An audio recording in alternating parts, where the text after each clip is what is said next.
12ஆம் அதிகாரம், மார்க்கு 12ஆம் அதிகாரம் 1 to 11 வாக்கியங்களை எடுத்து வைத்துக் கொள்ளுங்கள்.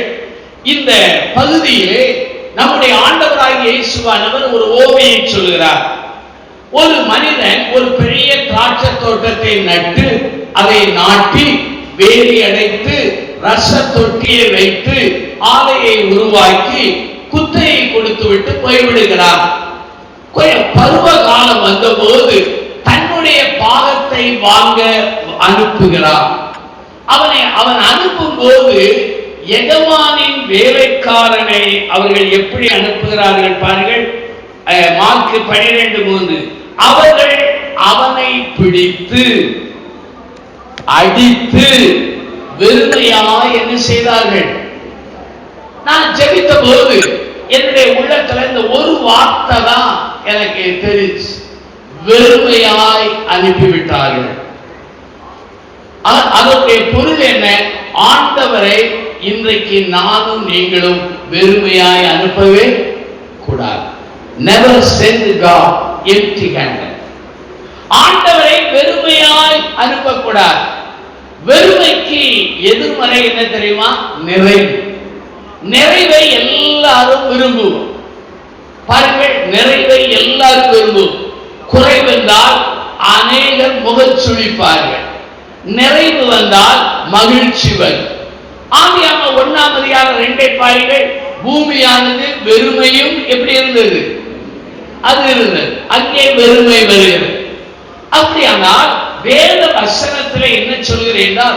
ஒரே ஒரு தலைப்பு, ஆண்டவரை வெறுமையாய் அனுப்பாதிருங்கள்.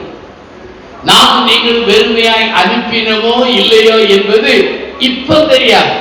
பிரசங்கம் முடியும் போதுதான் தெரியும் நாம் வெறுமையா அனுப்பினமோ இல்லையோ. என்னுடைய பிரார்த்தனை என்ன? நானும் நீங்களும் நாம் அத்தனை பேரும் ஆண்டவரை வெறுமையாய் அனுப்பவே கூடாது. இது ரொம்ப முக்கியமான ஒரு செய்தி. ஆகவே வெறுமையாய் அனுப்பக்கூடாது. அந்த வசனம் என்னோடு ஆவியானவர் பேசினார். 50 ஆண்டுகள் இந்த திருமறையை வாசிக்கிறேன். ஆனா இந்த ஆண்டுதான் இந்த வசனம் எனக்கு கிடைச்சு. அதுல பேசியது வெறுமை என்கிற வார்த்தை. 3 குறிப்புகளை நான் சொல்வேன்.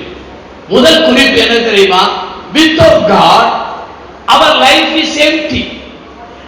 ஆண்டவர் இல்லாத வாழ்க்கை என்னதான்? வெறுமை. ஆண்டவர் இல்லாத வாழ்க்கை வெறுமை. இத புரியணும். இன்னைக்கு அநேகருக்கு அது புரியல. ஆண்டவர் இல்லாத வாழ்க்கை வெறுமை.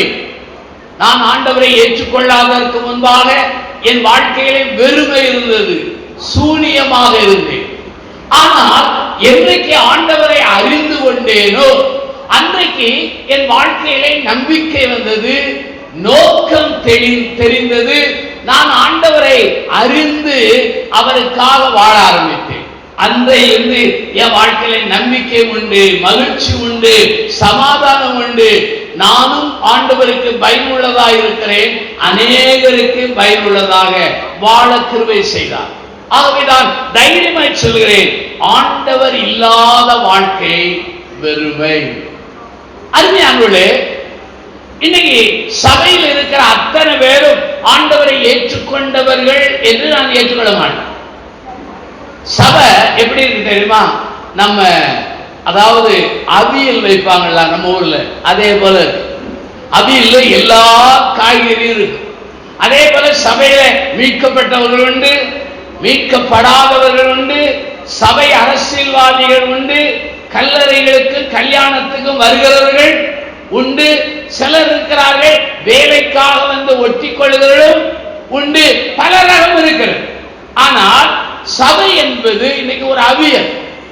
அப்ப மீட்கப்பட்டவர்கள் 5 அடி முன்னால இழுத்தா மீட்கப்படாதவங்க 10 அடி என்ன செய்யறாங்க? அதை இப்ப நம்ம கண்கூடா நம்ம காலங்கள்ல பார்க்கிறோம் இல்லையா? கண்கூடா பார்க்கிறோம்.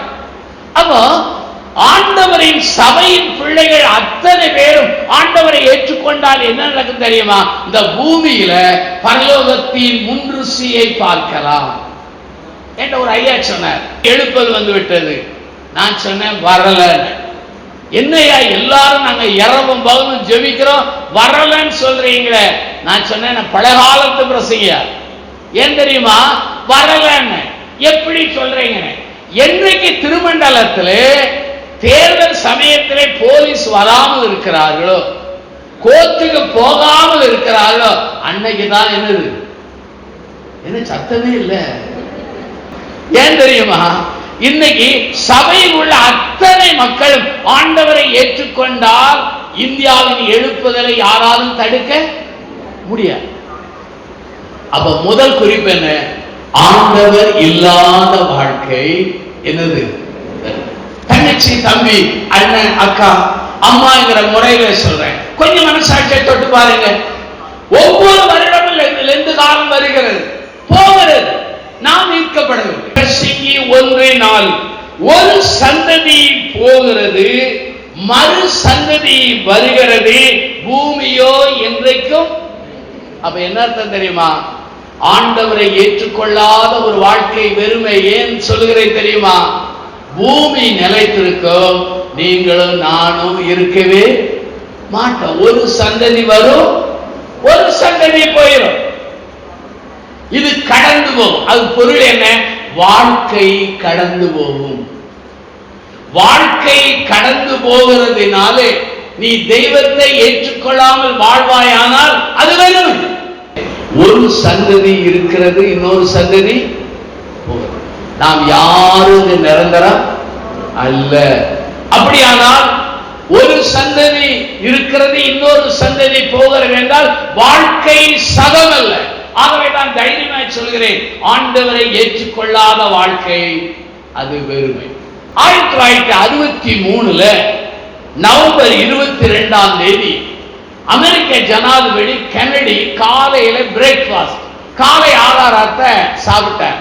பெரிய கனவு அவருக்கு, எதிர்காலம் நல்லா இருக்கு.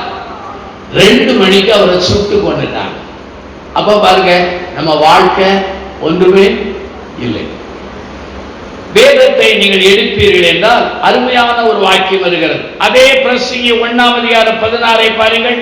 இதோ நான் பெரியவனாக இருந்தும் எனக்கு முன் எருசலேமில் இருந்த எல்லாரை பார்க்கிலும் ஞானம் அடைந்து தேறினேன். என் மனம் மிகுந்த ஞானத்தையும் அறிவையும் கண்டறிந்தது என்று நான் என் உள்ளத்திலே சொல்லிக் கொண்டேன். ஞானத்தை அறிகிறதற்கும் பைத்தியத்தையும் மதியனத்தை அறிகிறதற்கும் நான் என் மனதை பிரயோகம் பண்ணினேன். இதுவும் மனதுக்கு எப்படி இருந்தது? அப்ப என்ன அர்த்தம் தெரியுமா?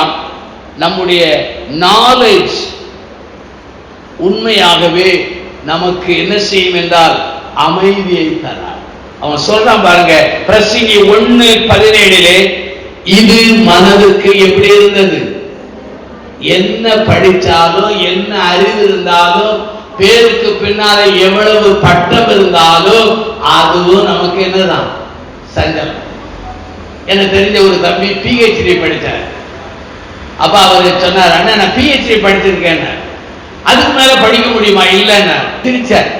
ஏன் தெரியுமா? அதுவும் என்னதான்? அதிக படிப்பு உடலுக்கு இழைப்பு. அப்ப முதல்ல சொன்ன சந்ததி போகிறது, சந்ததி வருகிறது, நமக்கு நிலையான வாழ்க்கை இல்லை. ஆகவே உன் வாழ்க்கையிலே நீ ஆண்டவரை ஏற்றுக்கொள்ளவில்லை என்றால் வெறுமை. இரண்டாவது, நீ என்ன படித்தாலும், என்ன கல்வி கற்றாலும், என்ன ஞானம் இருந்தாலும் அதுவும் உனக்கு சஞ்சலமே. மூணாவது எடுங்க, பிரசங்கி 2ஆம் அதிகாரத்தை எடுங்க. பிரசங்கி 2ஆம் அதிகாரத்தை எடுங்க. 1 பாருங்கள். நான் என் உள்ளத்திலே சொல்லிக் கொண்டது என்னவென்றால், வா இப்பொழுது உன்னை சந்தோஷத்தினால் சோதித்து பார்ப்பேன், இன்பத்தை அனுபவி என்றேன். இதோ இதுவும் என்னதான்? அப்ப என்னதான்? முதலாவது வாழ்க்கையில சந்ததி போய்விடுகிறது, வாழ்க்கை நிலையில்லை. 2வது அறிவு ஞானம், அங்கும் சஞ்சலம். 3வது என்ன தெரியுமா? நம்ம வாழ்க்கையில எவ்வளவு இன்பத்தை அனுபவித்தாலும் அல்லது எவ்வளவு ஆஸ்தியை சேர்த்தாலும், எவ்வளவு பெரிய காரியங்கள் செய்தாலும் அது நமக்கு திருப்தியை தராது. சாலமோனுக்கு 700 மனைவி, 300 மறுமனையாட்கள். ஒரு ஐயா என்ன சொன்னாரு, ஒரு ஆளை வச்சே நான் சமாளிக்க முடியலையா. இவன் 700 பிளஸ் 300 1000 பேர் மனைவி பேரை எப்படி வச்சிருப்பாங்க. ஆனா அவ்வளவு அவன் இன்பத்தை அனுபவித்தான். அதுவும் என்னதான் சஞ்சலம். எடுங்க பிரசங்கியின் புத்தகத்தை எடுங்க, 2ஆம் அதிகாரத்தை புரட்டுங்க, 4வது வாக்கியத்தை பாருங்க. நான் பெரிய பெரிய வேலைகளை செய்தேன், எனக்காக வீடுகளை கட்டினேன், திராட்சை தோட்டங்களை நாட்டினேன், எனக்காக தோட்டங்களையும் சிங்கார வனங்களையும் உண்டாக்கி அவைகளில் சகல வகை கனிவிருட்சங்களையும் உண்டாக்கினேன். இத்தனை உண்டாக்கினாலும் மாயை.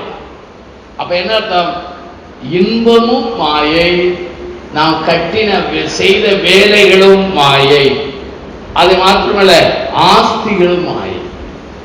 ஆனாதான் நான் சொல்றேன், ஆண்டவர் இல்லாத வாழ்க்கை என்னது? கை உறுப்பி கேட்கிறேன், இதுவரையிலும் ஆண்டவரை சொந்த ரட்சகராக ஏற்றுக்கொள்ளாமல் இருப்பீர்கள் என்றால் இந்த ராத்திரியில் ஏற்றுக்கொள்ளவில்லை என்றால் உங்களுக்கு எவ்வளவு செல்வம் இருக்கலாம், ஆஸ்தி இருக்கலாம், எவ்வளவு இன்பம் இருக்கலாம், எவ்வளவு மகிழ்ச்சி இருக்கலாம், வாழ்க்கை. அதே சமயத்திலே ஆண்டவர் இல்லாத வாழ்க்கை வெறுமை என்று நான் சொல்வதற்கு காரணம் என்ன தெரியுமா? பிரசங்கி 7:10 பாருங்கள். ஒரு பாவமும் செய்யாமல் ஒரு நன்மையை செய்யத்தக்க நீதிமான் இல்லையே. அப்ப என்ன தெரியுமா? நம்ம வாழ்க்கை வெறுமை, இயேசு இல்லாத வாழ்க்கை வெறுமை. ஏன் தெரியுமா? பாவத்தினால். இன்னைக்கு பாவம் செய்தால் உடனுக்குடன் தண்டனை வராததினாலே மனிதனுடைய இருதயம் எப்படி இருக்கு? கடினமாக இருக்கு. ஆனால் பிரசங்கி புத்தகத்திலே நீங்கள் கடைசி அதிகாரத்திலே கடைசி வசனத்தை வாசித்தால் ஆண்டவருடைய வார்த்தை சொல்கிறது, எல்லாவற்றையும் அவர் நியாயத்திலே என்ன செய்வார். ஒரு வாலிப ஒரு மலை பாம்பை பிடிச்சான், மலை பாம்போடு விளையாடினான். இந்த மலை பாம்போடு விளையாடும் போது சொந்தக்காரங்க சொன்னாங்க, பாம்போடு விளையாடாத, அது பாம்பில் இது என்ன பாம்பு? மலை பாம்பு. அவனுக்கு ஒரு கூட பிறந்தது போல அவன் விளையாடு, எங்க போனாலும் கூட வரும், பால் கொடுப்பார், அதை நன்றாக பாதுகாப்பான். இவனும் வளர்ந்தான், அதுவும் வளர்ந்தான். இவன் ஒரு வேலை செய்வான், என்ன தெரியுமா? பாம்பு கூட பேசுவான், பாம்பு இவனுடைய உரையாடலை கவனிச்சு கிடக்கும். அவன் சொல்வான், கால்ல இருந்து அப்படியே சுத்தி சுத்தி தலை வர வாம்பான், அப்படியே ஏறும். பிறகு சொல்வான், தலையில சுத்தின அந்த பாம்பு அப்படியே கலந்து கீழே வாம்பான், அப்படியே இறங்க. இப்படி செய்துட்டு இருந்தான். உடனே அங்குள்ள ஊர்க்காரர்களால் சேர்ந்து சொன்னாங்க, இது அழகா செய்யற, ஆயிரக்கணக்கான மக்கள் முன்னால ஒரு மேடை அமைத்து செய்ய என்றார்கள். மேடையில் ஏறினான், தன்னுடைய பாம்பை எடுக்கிறார். அந்த பாம்பு அவன் வாலிபனானதுனாலே அதுவும் பெரிய பாம்பாய். பாம்பு ஆன உடனே எல்லாரும் கரங்கொட்டினார்கள். சொன்னா, பாம்பே என் காலில் இருந்து மெதுவா அப்படியே சுத்தி சுத்தி மேல வாணும், ஏறிட்டு கழுத்தை சுத்தி. இப்ப சொன்னா, பாம்பே மேலே இருக்கிற உன்னுடைய கழுத்து பதிவு அப்படி கீழே வாணும். அது இறங்கவே இல்லை, இருக்கிட்டு செத்தேப்பா. பாவம் இப்படி. பாவம் முதல்ல இனிமையா இருக்கு, பிறகு என்ன செய்யணுமா? இறுக்கி கொண்டு போட்டு. பாவம் 2ஆக பிரிக்கலாம். யாக்கோபு நிருபத்தில் எடுத்தீர்கள் என்றால் அங்கே 4ஆம் அதிகாரத்தில் கடைசி வரிகளில், ஒருவன் நன்மை செய்ய அறிந்தவனாக இருந்தும் அதை செய்யாமல் போனால் அது என்னது? பாவம் 2 வகைப்படும். நம்ம செய்யற தப்பு பாவம் தான், ஆண்டவருடைய வார்த்தையை மீறுவதும் பாவம் தான், துரோகம் செய்வதும் பாவம் தான். அதே போல இன்னொரு பாவம் கேளுமா, என்னென்ன நன்மையை செய்யாமல் விட்டாயோ அதெல்லாம் என்னது? பாவம். ஆங்கிலத்தில் சொல்லுவாங்க sin of omission, sin of commission. committed sin, omitted sin. நம்ம எல்லாரும் committed sin செய்யாம இருந்திருக்கலாம், ஆனா omitted sin ரொம்ப செய்திருப்போம். ஏன் தெரியுமா? நன்மை செய்ய அறிந்தும் அதை செய்யாமல் போனால் அது உனக்கு என்ன ஆகும்? பாவம். சாமுவேல் சொல்கிறார், உங்களுக்காக நான் ஜெபம் பண்ணாமல் போனால் அது என்னது? பாவம். அப்படியான அருமையான முதல் குறிப்பு என்ன? ஆண்டவரை நாம் ஏற்றுக்கொள்ளாத ஒரு வாழ்க்கை வாழ்ந்தால் அது ஏற்று, அதை புரியவே. இரண்டாவது ஒரு குறிப்புக்கு வாரேன், எடுங்க. யாத்ராகமம் 23, யாத்ராகமம் 23 புரட்டுங்க. யாத்ராகமம் 23ஆம் அதிகாரம், அதுல 15வது வாக்கியத்தை நானே வாசிக்கிறேன். என் சந்நிதியில் வெறும் கையாய் வர வேண்டாம். Nobody shall appear before me empty hand. ஆங்கிலத்தில் வந்து என்ன சொல்லுமா? ஆண்டவர் சொல்றாரு, ஏன் சமூகத்துக்கு வரும்போது கையை வீசிட்டு வெறுமையாய் வரவே வராது. நம்ம தென்னிந்திய ரொம்ப பேர் வராங்க, கையில பைபிள் கிடையாது, பாட்டு புஸ்தகம் கிடையாது, அது செய்யறாங்க, இந்த வசனத்தை அப்படியே செய்யறாங்க. ஆனா இந்த வசனத்தை சில பிரசங்கிமார் என்ன சொல்லுவாங்க தெரியுமா? என் சந்நிதியில் வெறுமையாய் வராதே என்றால் நீ காணிக்க கொண்டு வராமல் இராதே, இப்படி சொல்லுவாங்க. நான் காணிக்கை பற்றி பேசல, ஆனா இந்த இடத்துல ஆண்டவர் வெறுமையாய் வராதே என்று சொல்கிறார், காணிக்கை தான். ஆனால் என்னுடைய போதனை என்ன? ஆண்டவர் சன்னியாசத்தில் வெறுமையாய் வராதே. ஆபேல் ஆண்டவரிடத்தில் வரும்போது பலியோடு வந்தான், காணிக்கையோடு வந்தான். காயினும் காணிக்கையோடு வந்தான். ஆனால் காயினை ஆண்டவர் ஏற்றுக்கொள்ளவில்லை, அவன் காணிக்கையும் ஏற்றுக்கொள்ளவே இல்லை. ஆனா ஆபேலையும் அவன் காணிக்கை ஏற்றுக்கொண்டான். அப்ப தேவ சன்னிதானத்தில் வரும்போது நாம் யாருமே வெறுங்கையாய் வரவே கூடாது. நாகமான் சமமான உடனே சொல்றான், எலிசாவை பார்த்து என் கையில கொஞ்சம் காணிக்க வாங்கிடுங்க. அவன் முடியாதுங்கிறான்.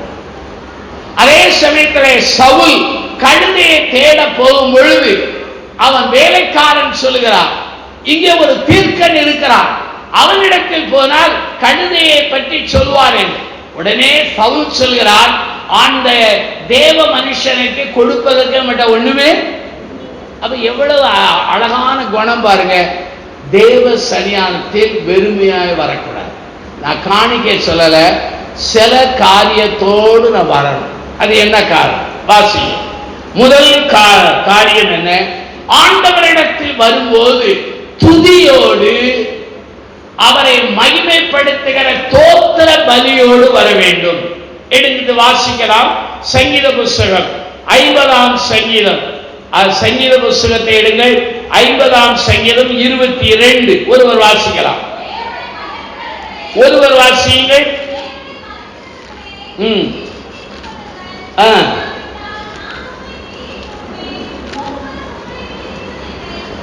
23 வாசிங்க. தோத்திர பலியிடுகிறவன் தேவனை என்ன செய்கிறான்?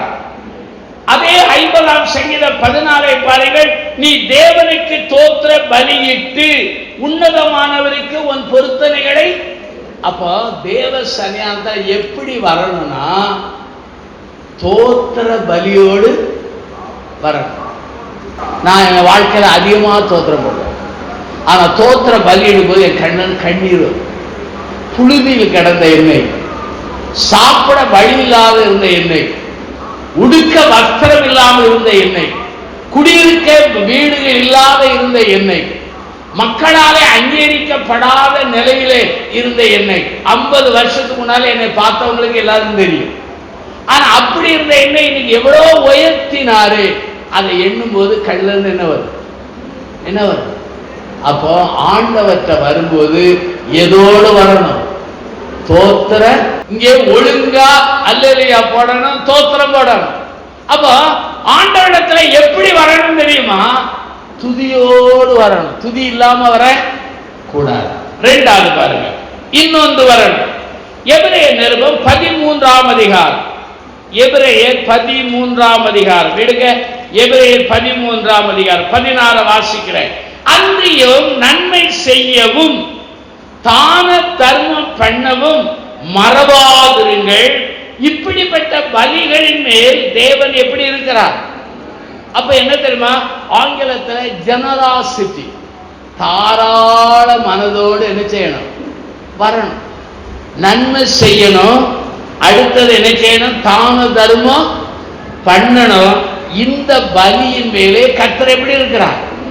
அப்போ ஆண்டவர்கிட்ட வரும்போது நான் ஆண்டவருக்கு எதை கொடுப்பேன்னு வரணும். 50 வருஷத்துக்கு முன்னால நம்ம திருச்சபை எப்படி இருந்ததுன்னா, ஆலயத்து வரவங்கள ஆண்டவருக்கு என்ன கொடுக்கலாம், எதை செய்யலாம், ஆல்டருக்கு என்ன செய்யலாம், ஆலயத்துக்கு லைட்டை எப்படி போடலாம், ஸ்பீக்கரை எப்படி கொடுக்கலாம், இப்படிதான் எல்லா மக்களும் வந்தாங்க. சில ஊர்ல பாத்தீங்கன்னா 50 வருஷம் முன்னால பல குடும்பங்கள் ஒரே பொருளை வாங்கி வைப்பாங்க, இப்படி சோதனை. ஆனா இப்ப மக்கள் தரம் மாறிச்சு. இப்ப மக்களுக்கு ஆண்டவருக்கு கொடுக்கிறோம் என்கிற எண்ணம் போய் ஆண்டவரிடத்துல எதை வாங்கலாம், எதை பெறலாம். இன்னைக்கு பல கூட்டத்துக்கு போற காரணம் தெரியுமா?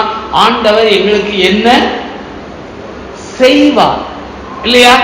அங்க கிவிங் போயிட்டு என்ன வந்துட்டு ரிசீவிங், அதாவது பெற வேண்டும்.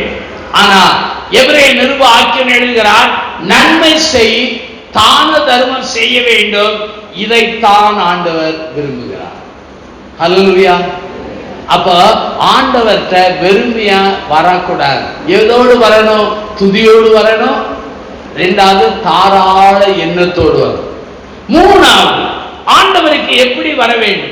1 சாமுவேல் 15:22 சாமுவேல் சவுலை பார்த்து சொல்கிறார், தேவனுக்கு கீழ்ப்படிகிறது தான் பலியை காட்டிலும் என்னது சிறந்தது. ஆண்டவருக்கு வரும்போது கீழ்ப்படுதலோடு வரணும். ஆண்டவர் சன்னியாசத்தில் எப்படி வரணும்? கீழ்ப்படியாமையிலே வரக்கூடாது. எப்படி வரணும்? ஆண்டவரை எந்த போதகர் பேசினாலும் சரி, எந்த நற்செய்தியாளர் பேசினாலும் சரி, நீ பேசின வார்த்தை கர்த்தருடைய வார்த்தை, அதை நான் ஏற்றுக்கொள்கிறேன். அப்போ கீழ்ப்படுதல். கீழ்ப்படுதலை இரண்டாக பிரிக்கலாம். ஒன்று பூரண கீழ்ப்படுதல், இன்னொன்று பார்ஷியல் ஒபீடியன்ஸ், பகுதி கீழ்ப்படுதல். இப்ப உங்க பைபிளை வாங்கி நான் பார்த்தேன்னா வாக்குத்தத்தம் எல்லாம் கோடு போட்டிருப்பீங்க, ஐயோங்கிறதெல்லாம் கோடு போட மாட்டீங்க. ஏன் தெரியுமா? அது நமக்குரியது இல்லை. யாருக்குரியது? இஸ்ரவேலுக்குரியது. ஆனா வாக்குத்தத்தம் மாத்திரம் யாருக்குரியது? நான் சொன்னேன், பைபிள் உள்ள அத்தனையும் யாருக்குரியதான்? ஐயோவும் நமக்கு தான், ஆசீர்வாதமும் நமக்கு தான். இதை புரியணும். அப்போ வசனத்துல நம்மளை பாதிக்காததற்கு கீழ்ப்படுகிறோம், பாதிக்கிறதற்கு யாரும் கீழ்ப்படுகிறதே இல்லை. அப்போ ஆண்டவரிடத்திலே வெறுமையாய் வரக்கூடாது. எதோடு வர வேண்டும்? துதியோடு வர வேண்டும். இரண்டாவது தாராள எண்ணத்தோடு வர வேண்டும். மூன்றாவது கீழ்ப்படுதலோடு வர வேண்டும். நான்காவது கடைசியாக எதோடு வர வேண்டும்? சங்கீதம் 51 புரட்டுங்கள். சங்கீதம் 51 புரட்டுங்கள். அதிலே 17 ஒருவர் நிறுத்தி வாசிக்கலாம். தேவனை கேட்கும் பலிகள் நொறுங்கொண்ட ஆவிதான், தேவனே நொறுங்கொண்டதும் நறுங்கொண்டதுமான இருதயத்தை நீர் என்ன செய்தீர். அப்ப என்ன அர்த்தம் தெரியுமா? தேவனிடத்தில் வரும்போது நாம் துதியோடு வர வேண்டும், தாராள எண்ணத்தோடு வர வேண்டும், கீழ்ப்படுதலோடு வர வேண்டும். மூன்றாவது தாழ்மையோடு. நொறுங்குண்ட ஆவி. தேவன் பெருமை உள்ளவர்களுக்கு எதிர்த்து நிற்கிறார். பெருமை பல வளப்படும். சிலருக்கு படிப்பு பெருமை, குடும்ப பெருமை, சிலருக்கு சில மக்களை சார்ந்த பெருமை, இப்படி பெருமை தான். ரொம்ப ஆபத்தான பெருமை ஆவிக்குரிய பெருமை. ஆவிக்குரிய பெருமை ஆபத்தாது. அப்போ நம்ம வாழ்க்கையில தாழ்மையோடு வரும். லூக்கா 18ஆம் அதிகாரத்தில் 9-14 வரை 2 பேர் தேவாலயத்துக்கு செல்கிறார்கள். ஒருவன் ஆயக்காரன், ஒருவர் பரிசேயன். பரிசேயன் சொல்கிறார், இந்த பின்னாலும் இருக்கிற ஆயக்காரனை போல் இராததனால் உன்னை தோத்தரிக்கிறேன், வாரத்துக்கு 2 நாள் வாசிக்கிறேன், ஒழுங்கா தசமாம் கொடுக்கிறேன் என்று சொன்னான். ஆனால் அவன் எப்படி வந்தானோ அப்படியே சென்றான். ஆனால் ஆயக்காரன் என்ன செய்தான் தெரியுமா? வானத்தை ஏறெடுத்து பார்க்க துணிவில்லாமல் மார்பிலே அடித்துக் கொண்டு, தேவனே பாவியாகிய என்பேர், அவன் நீதிமானாக்கப்பட்டவனாய் போனான். தேவனிடத்தில் போகும்போது நம்ம கிரியைகளை வைத்து அவர்கிட்ட நம்ம பேசவே முடியாது.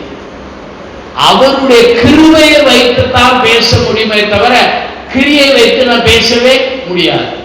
பரிசேயன் கிரியைகளை நம்பினான், இவனோ கிருபையை நம்பினான். அதனால்தான் அவன் தாழ்மையா இருந்ததுனாலே உயர்த்தப்பட்டான். அப்ப 4 காரியம் சொன்னேன். தேவனிடத்தில் செல்லும் போது வெறுமையாய் போகக்கூடாது. எதோடு போக வேண்டும்? 1 துதியோடு போக வேண்டும், 2 தாராள இருதயத்தோடு போக வேண்டும், 3வது என்ன செய்ய வேண்டும் என்றால் கீழ்ப்படுதலோடு போக வேண்டும், 4வது என்ன தெரியுமா?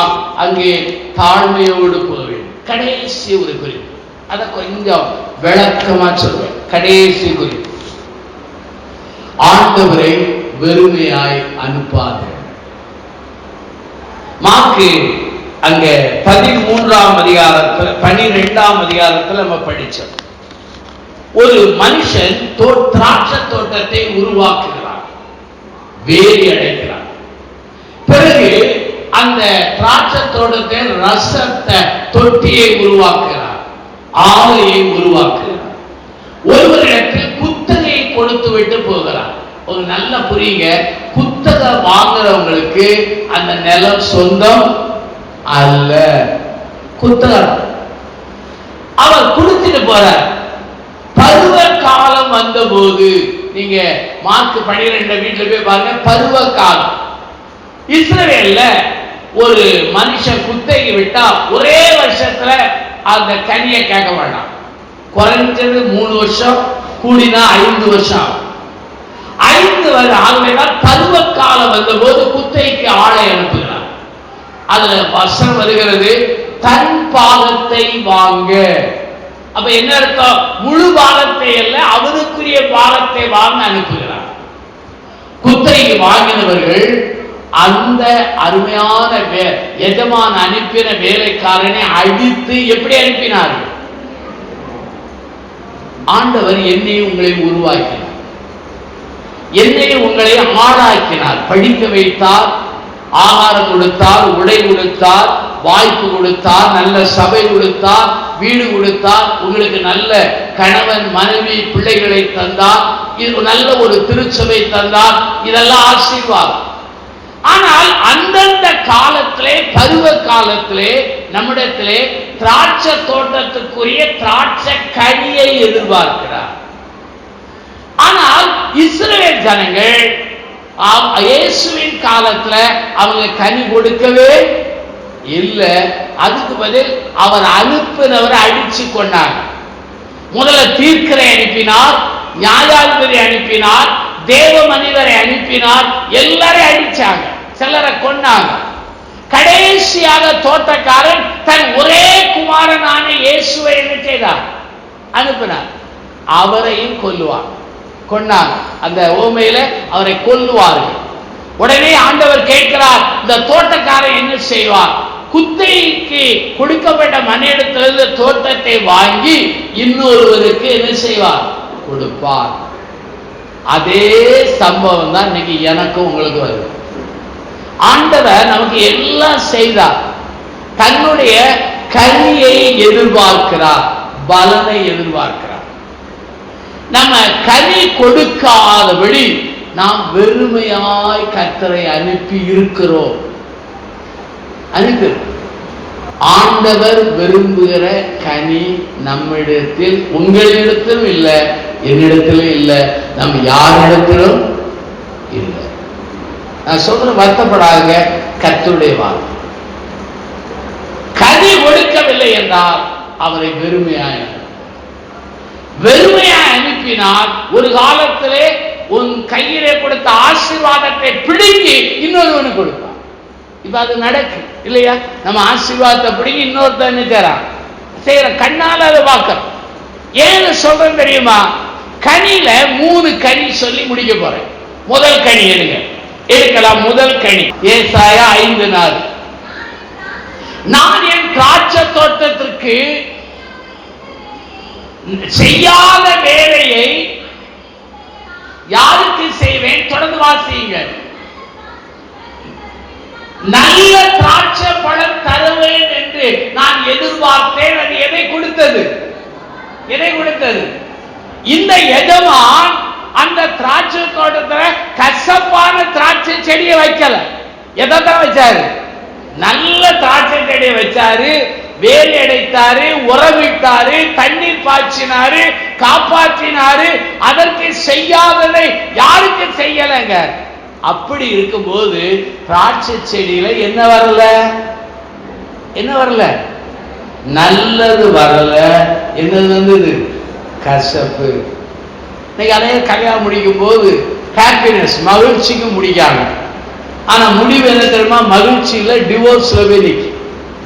வீடு கட்டுறாங்க, ஒரு சந்தோஷம் கட்டுறாங்க, பிற்காலத்துல வீட வாழ முடியல, குடியிருக்க முடியல, வித்துட்டு போறாங்க.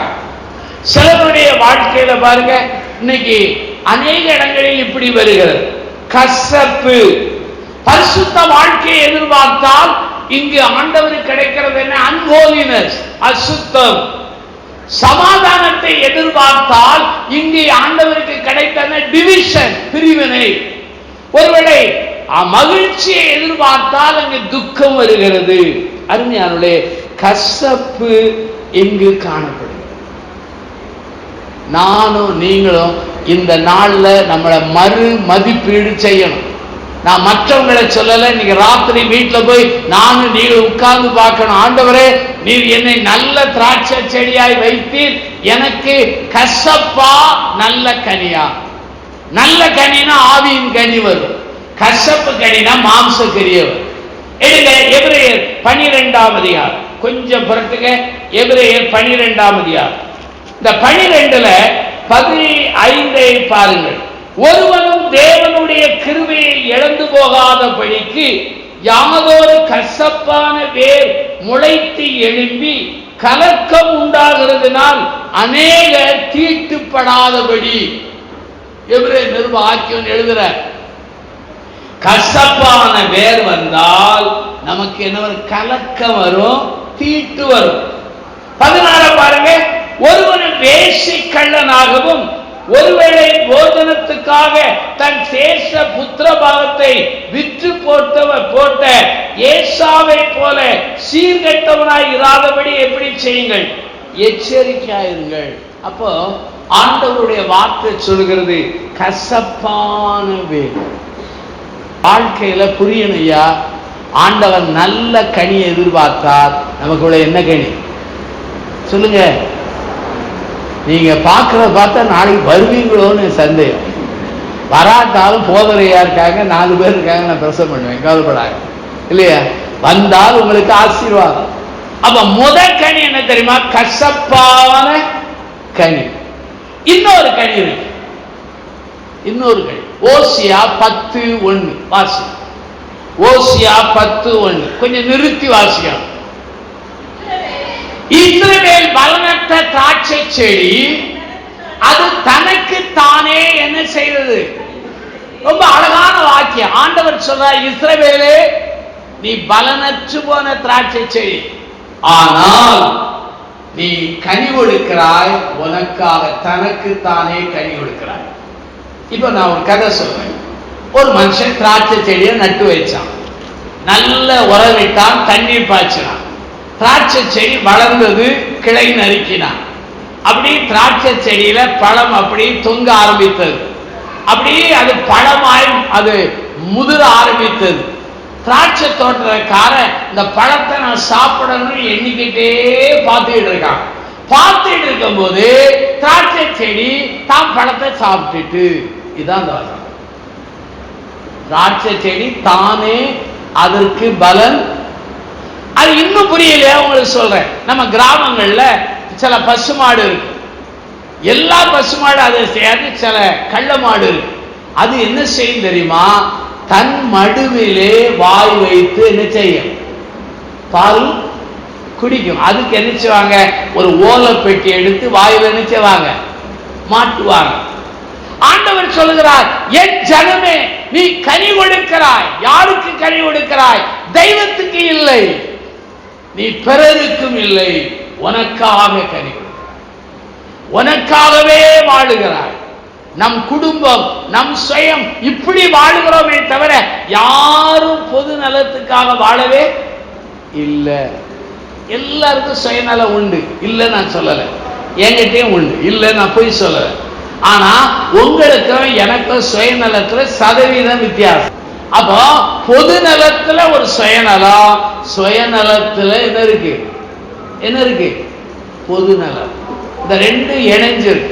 ஆனா ஆண்டவர் சொல்லுகிறார், தேவ ஜனமே, நீ கனி கொடுத்தாய், உனக்காக கொடுக்கல. யாருக்காக கொடுக்கிறாய்? நீ அதாவது கர்த்தருக்காக கொடுக்கல, உனக்காக கொடுக்கிறாய். தனக்கு தானே கொடுக்கிறாய் என்று வேதனை. மனசாட்சியை தொட்டு பாருங்க. நாம் ஆண்டவருக்கு கொடுக்கிறோமா, கர்த்தருக்கு கொடுக்கிறோமா, பிறருக்கு கொடுக்கிறோமா?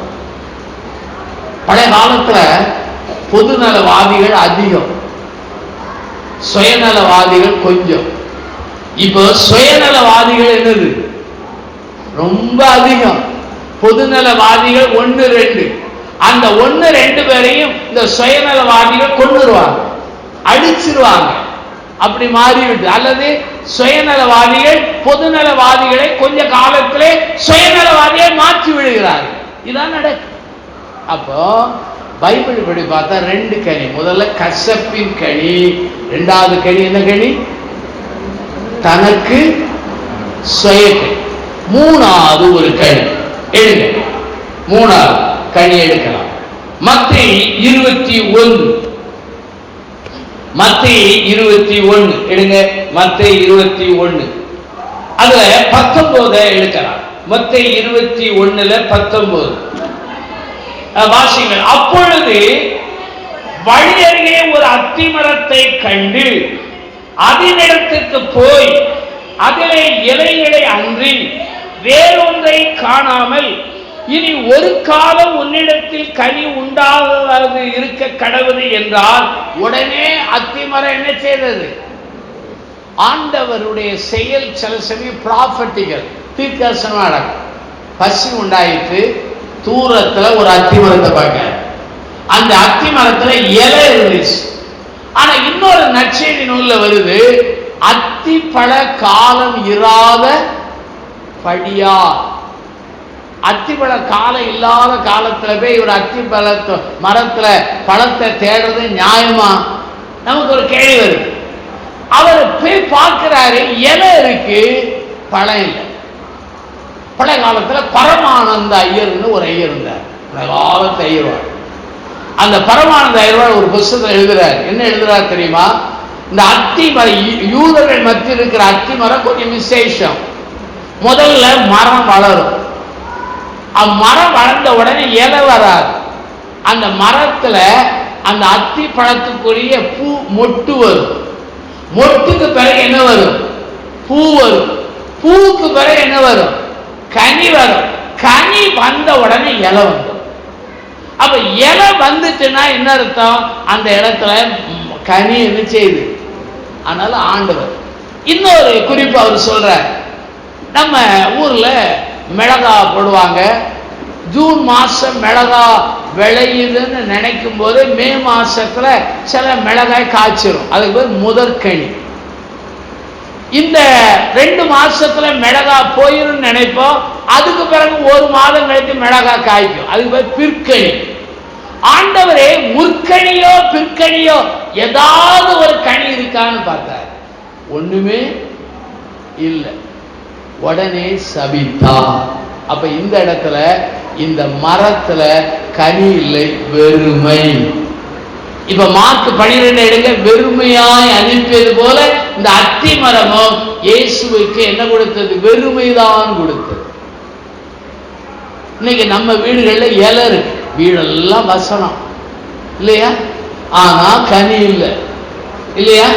கையில பைபிள், ஆனால் என்ன இல்லை? கனி இல்லை. வாயில தோத்திரம், ஆனால கனி இல்லை. அப்ப முதல் கனி கசப்பு, 2வது கனி என்னது? அது தனக்கு தானே கனி கொடுத்தது. 3வது கனி என்ன கனி? நான் பயத்தோடு சொல்றேன், நானும் நீங்களும் கனி கொடுக்கலன்னா நமக்கு ஆசீர்வாதம். கனி கொடுத்தா நமக்கு என்ன உண்டு? ஆசீர்வாதம். கனி என்பது ஆண்டவருக்காக நாம் கொடுக்கிற பலன் அல்லது பிரதிபலனாகும். இதை நாம் செய்ய வேண்டும். ஒரு சம்பவத்தை நான் சொல்லி முடிய போறேன். கொரியா நாட்டில் ஒரு மெதடிஸ்ட் ஆலயம். அந்த மெதடிஸ்ட் ஆலயத்துல ஒரு 85 வயசு பாட்டி இருந்துச்சு. அங்க ஒரு போதகர் வல்லமையாய் பிரசங்கித்தார். என்ன பிரசங்கித்தார் தெரியுமா? ஆண்டவருடைய அறுவடை அதிகம், அறுவடைக்கு தேவையான அறுப்புக்காரர்கள் தேவை, யார் உங்களை ஒப்பு கொடுப்பது என்றார். எல்லாரும் ஒப்பு கொடுத்தாங்க. இந்த 85 வயசு அம்மாவுக்கு பையன் கிடையாது, மக கிடையாது, விதவை யாரும் கிடையாது. அந்த அம்மா சொல்லிச்சு, ஐயா 85 வயசு நான் ஒப்பு கொடுக்கணுமானுச்சு. ஆவியானவர் சொன்னார், ஒப்பு கொடுனார். எழுந்து ஒப்பு கொடுத்து நான் என்னை ஊழியத்துக்கு ஒப்பு கொடுத்தேன். அன்றையிலிருந்து ஜெபம் பண்ண ஆரம்பிச்சு.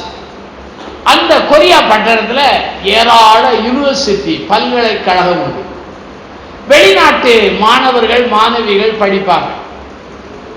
இவர் இந்த அம்மா ஜெபம் பண்ணிக்கிட்டு அந்த கடை வீதிக்கு போச்சான். ஒரு பையன் ரொம்ப வாலிப, வெளிநாட்டு வாலிப, சோகத்தோடு நின்னான். அவங்கிட்ட போய் ஆவியானவர் பேச சொன்னாராம்.